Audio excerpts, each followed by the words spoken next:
I'm Thomas Causey with Synergy Electric, back in front of the camera with Nate Gallup and Mike Hanson. So today we're going to talk about our solar department. What got us interested into the solar and battery market is we ended up having to install quite a few of the Tesla Powerwalls. Mike, what do you think about the Tesla Powerwalls? What do you know about them? The Tesla Powerwalls is what kind of the go-to battery right now is what a lot of people are using. We have access to multiple, but we use Tesla and a Franklin battery are our two go-tos. The Tesla Powerwall set up really nice because it's user friendly for anybody that wants to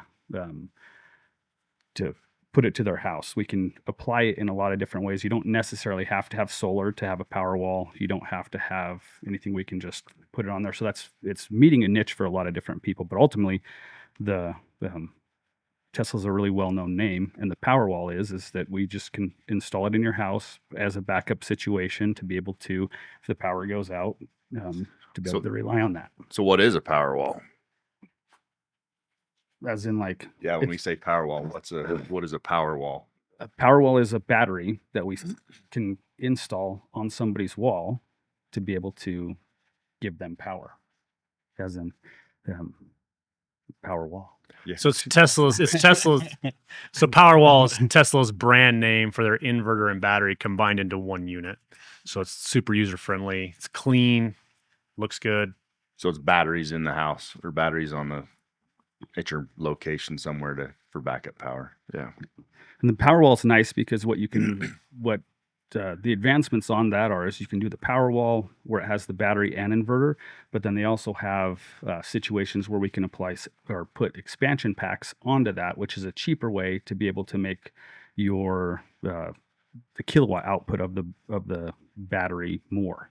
So you don't have to buy a bunch of the expensive type. They've made it in a situation where we can do the Tesla Powerwall with inverter and then add an expansion pack onto that where it saves space and it's able to multiply the amount of basically backup that you get, because that's what everybody asks. As soon as we're talking batteries and as soon as you're talking about backup, people always ask, how much can I get out of this? What's the amount of volume? How long can I run on this?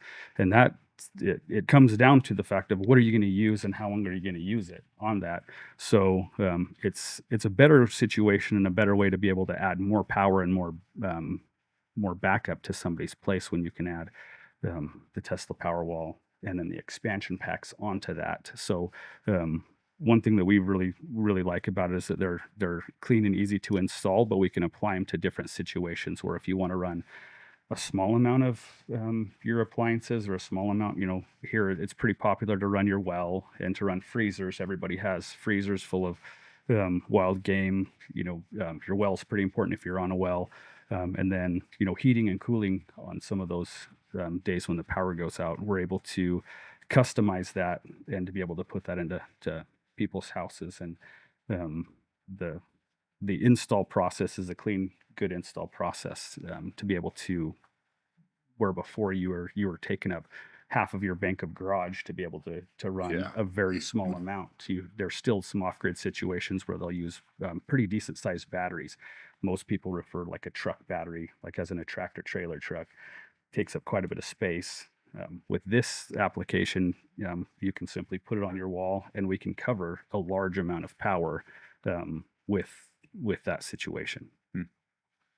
So it's expandable on people's needs. So Right. you have one battery, two batteries, three batteries, Mhm. daisy chain them all together to get that capacity to run somebody's house during the full time of a power outage, at least keep them in heat, Right. some basic lights, stuff like that. Right. When the power goes out, that's when you don't really think about all of the stuff that you use, and then when the power goes out, that's when small things get really important. Being able to run your water, having your fridge stay on, even lights. It's pretty important to, And your internet, because a lot of everybody's HVAC controls are running through the internet. So if your router doesn't have power, exactly. then all of a sudden your heat can't work. So even when we can apply to smaller situations on up to bigger situations, it really makes it handy for people to be able to decide what they want to do and what they want to power, what's important to you at your house, and then we can adjust it to that. If you have a high demand of power and you want to use a lot of power and you don't want to notice anything, we can do that. If you want, when your house kicks off, if you're like, hey, well, this is what's important to me, that my fridge, I don't want to lose my fridge and freezer, I don't want to not be able to see, and we can adjust it to be able to just do that as well. And the thing that's nice too is as things progress, these things are coming more and more affordable. Before, when you dive into backup situations, it was really expensive. You had to come up with everything up at front, had to do it. It was a long process to do that. Now with our what we have available to us, people can do it for zero down and just go right into a really economical situation to have the comfort of backup, because that's what this is. That's what it is when you have a backup situation, it's about that, I don't want to say that prepper mentality, but it's the mentality of being prepared for things that not only can happen, but we know they do. We live with power outages all the time, and it's something we live If you think you're prepared, just go out and throw the main off on your power on your house and see how long you go without any electricity whatsoever. Yeah, it's pretty important.